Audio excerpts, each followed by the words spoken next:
guys, welcome back to my channel. My name is Philip and today I'm going to be showing you how to make this amazing game of birthday cake layers on Scratch. Now, this game is really cool because we actually don't use any sprites. We use the pen extension which draws these rectangles and fills them. A cool thing that we learned in this game is how to use lists to be part of a game, to use them for a game, and also how to make your own block. And also in this game, we use math calculations. We learned some new math calculations to help us decide what the length of the next block should be. So now I want it to be a way for the game to be over. So that's going to happen when the moving rectangle reaches the right side of the screen. So we'll ask ourselves, if it reaches the right side of the screen. We'll ask ourselves inside of the repeat until mouse down because we only want to ask ourselves this if our mouse has not been down. So what we'll ask ourselves is if our variable moving rectangle x is greater than the difference between moving rectangle length and 240. Well, it's actually the difference between 240 and moving rectangle length. So 240 minus moving rectangle length. And that is because we want our moving rectangle x, so our x is the bottom left corner of our rectangle. And if that is greater than 240, which is the right side of the screen, minus the length, so whatever the length is will be the length of the rectangle, since this is the left side, the bottom left side, or x, this will have to be our whole rectangle. So that means that will give us, if it reaches here, the left side, that means the right side will be right on the right side of the screen. So that's why that is like that. And when this happens, we want to play a sound, let's say. Let's do that. So I actually have a sound that I like that I'm going to be using, which is called disconnect. So there we go. And we're going to play sound disconnect here in this if, and then stop all. Okay, and also we don't need these 3 rectangles at the beginning like that. We only need 1. So we're gonna go ahead and take these 6 values out of here so that there are only 3, so 1 rectangle. Let's go ahead and move that down just a bit and get rid of those 6 right there. So it's only 1, but basically we need this in x being negative 100 because the length is 200 right now. So if it's 200, and we're actually going to do 200 length right here. So if it's length 200, like I said, bottom left corner is the x. So it's got to be 100 on this side and 100 on this side. So it's perfectly centered. And then the color can stay 100,000. Okay, so now let's go ahead and test it. And I click, when I let it go, it plays that sound, and then it very quickly stops all. It doesn't let that sound play through all the way. So, I accidentally put start sound here. It's actually supposed to be play sound until done. So, yep. Make sure you put that play sound until done and not start sound like I did. But keep the stop all. Alright. And then there you go, and it hits the edge. It does that sound. Stops all, so that's good. Next, what we want to do is we want to know how much the moving rectangle is overlapping with the last rectangle that moves, so the one right on top. Now, for this, there are 5 possible cases. Okay, so let me go ahead and draw them for you, all 5 cases. So the first case would be when the moving rectangle stops right on top of the normal rectangle, in which this case we would keep the moving rectangle, all parts of the moving rectangle. Now, in the second case, it would be when the moving rectangle is way to the left of the actual rectangle, in which this case it's game over. In the third case, it's when the moving rectangle stops way to the right of the actual rectangle, in which this case it's also game over. And in the fourth case, this is when the moving rectangle overlaps with the normal rectangle a bit on the left. And here we have to calculate this portion right here to know, because that's all we're going to keep. And the fifth and last thing that can happen is when the moving rectangle stops to the right. It overlaps on the right of the normal rectangle, in which this case we calculate this portion right here and we keep it. Okay, so those are the 5 cases. Okay, so let's go ahead and take care of the first case where the moving rectangle is right above the actual rectangle. So basically, that means that the x of the moving rectangle, so our variable moving rectangle x, is actually equal to the last x in that list, right? Which is going to be item 1. And it's the last x in that list because we want it to be on that top rectangle, and that top rectangle is going to be item 1 of the list. So if our variable moving rectangle x is equal to our item 1 of list x. If that happens, then we want to go ahead and create the same rectangle that we wanted to, our same moving rectangle, the same lengths and everything. So basically just this right here. Okay, and make sure you put the broadcast in there. So now let's go ahead and do the second case, in which, if you can remember, it was this right here when this, the moving rectangle was way to the left of the actual rectangle.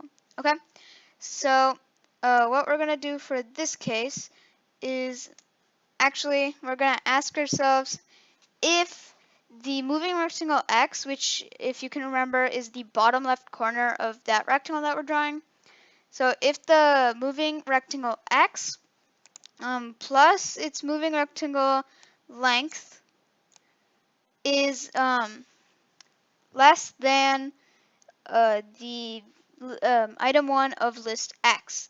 So the x, which is the bottom left corner of the normal, that top rectangle. Okay, so like I said, that plus that, moving rectangle x plus moving rectangle length, if that is smaller than this, we want to, so here, let me get that if. Okay, so let's go ahead and put that there. Basically, if that happens, then we're going to do this. Play sound, disconnect until done, and stop all. Okay? Okay, now let's go ahead and deal with the third case, in which the moving rectangle stops to the right of the last rectangle, the rectangle on top. So when this happens, we need to ask ourselves if our moving rectangle x is greater than our item 1 of list x plus our item 1 of list length. And we need to ask ourselves this because basically our moving rectangle x is the bottom left corner of our moving rectangle, and if that's greater than the item 1 of list x, which is the bottom left corner of the current top rectangle, plus the length, which is going to get us to the bottom right corner, and basically if this is greater than the bottom right corner, we know that the moving rectangle is 2 to the right. So if this happens, we want to play sound, disconnect until done, and stop all. So now let's go ahead and do the fourth case. So if you can remember what the fourth case was, it was if the moving rectangle is going to be overlapping the last rectangle on the left. Okay, so let's go ahead and do this. So the condition we need for this is going to be if our moving rectangle x is smaller than our item 1 of list x, so the x of that last rectangle, if that, so basically we can do this, just moving rectangle x is smaller than item 1 of list x, because we're in the else here, where I'm going to put this code here in the else of an if that says if it's way to the left, then do something else. It's not going to come here in this code and do this code if it's way to the left. But here, basically, by asking ourselves this is, we ask ourselves if it's just a bit to the left. So that's good. Okay, so if it happens, let's go ahead and open this so I can show. Basically, we want to keep this piece right here. So this piece right here. So basically, what's overlapping? We want to keep that piece. So we want to draw that rectangle. So basically, that rectangle, it's so obvious that its x is the same as the x of the last rectangle. And also, we need to know its length. So for its length, it's actually the moving rectangle length minus this piece right here, which is actually the difference between the two x's. So let's go ahead and do that. Okay, so let's go ahead and insert some values into these lists so that we can make this rectangle. So let's just go ahead and duplicate this because we're inserting these three. Okay, and basically this is not going to be moving rectangle x. It's going to be item 1 of list x. For the length, we're actually going to do what I said earlier, which is moving rectangle length minus the item 1 of list length.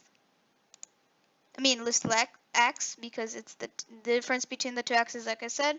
So minus moving rectangle x. Okay, so that's going to be the insert for the length, and then for the color, it's going to stay the same. We want to add that variable that we made. Okay. Now for the fifth and final case, which is the moving rectangle is overlapping the last rectangle on the right. We need to know this piece right here. And first, let's start the x. So the x is actually going to be moving rectangle x because it's the same spot. And for the length, it's going to be the opposite of case 4. So the total thing, the moving rectangle length minus the difference between the two x's. So this right here. Okay. So let's go ahead and insert these into the lists. Okay, so let's go ahead and put these right there. Now we can go ahead and put it in the else here because we don't need another if, and that is because if none of the other cases happen, then this is the only case that's left possible. So that's why we're putting it there.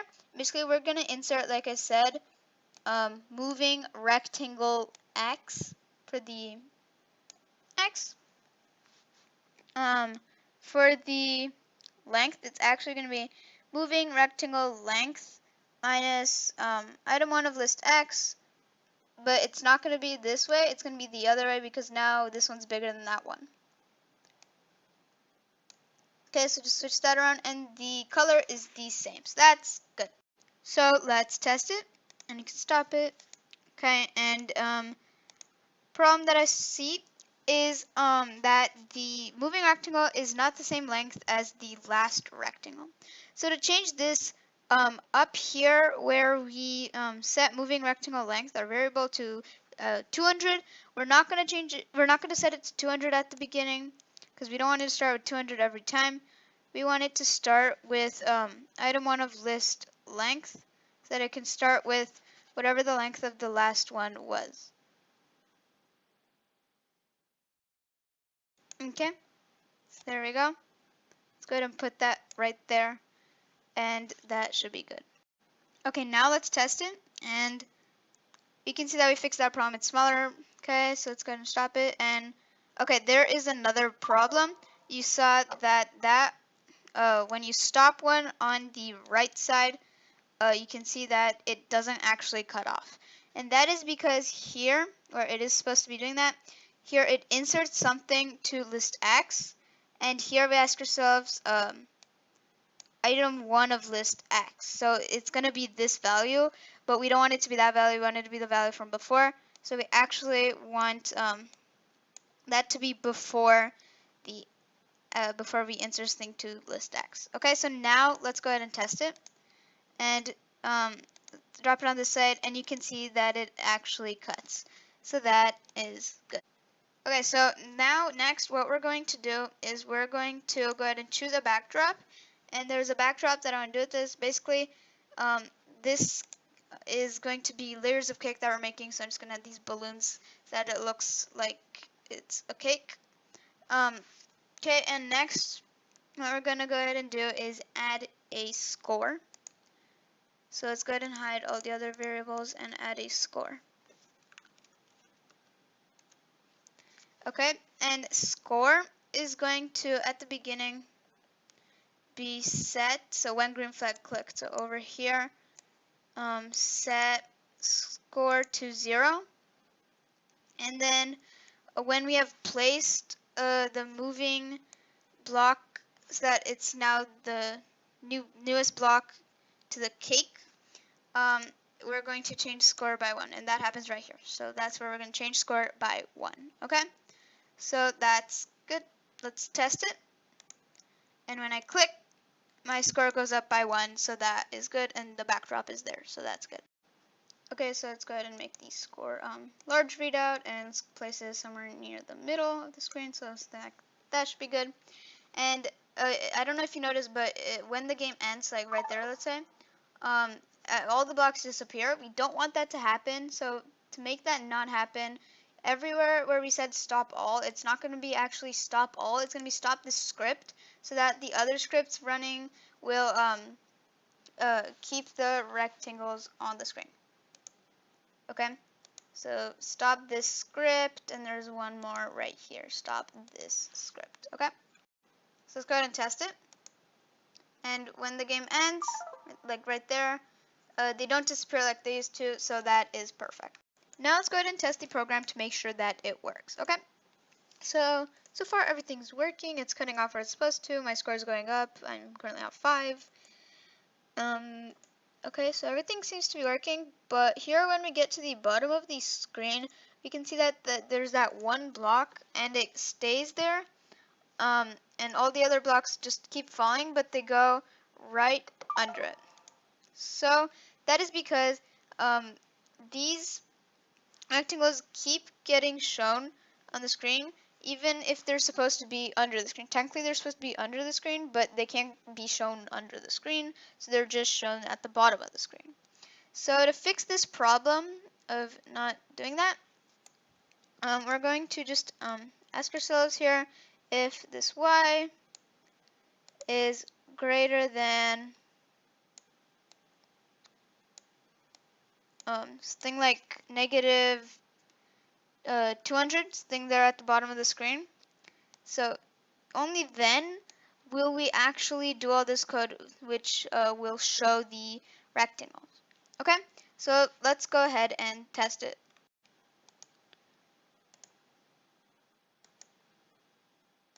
Okay, so far seems to be working obviously like before. But let's see when we get to the bottom of the screen what happens. So when you get to the bottom, you can see that it gets deleted the bottom one and it keeps going, they keep falling, so that is good. Let's go ahead and name the project.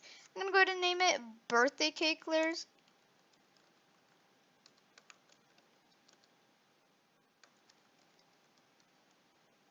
Okay, and save it. And I hope you enjoyed this. I'll see you next time.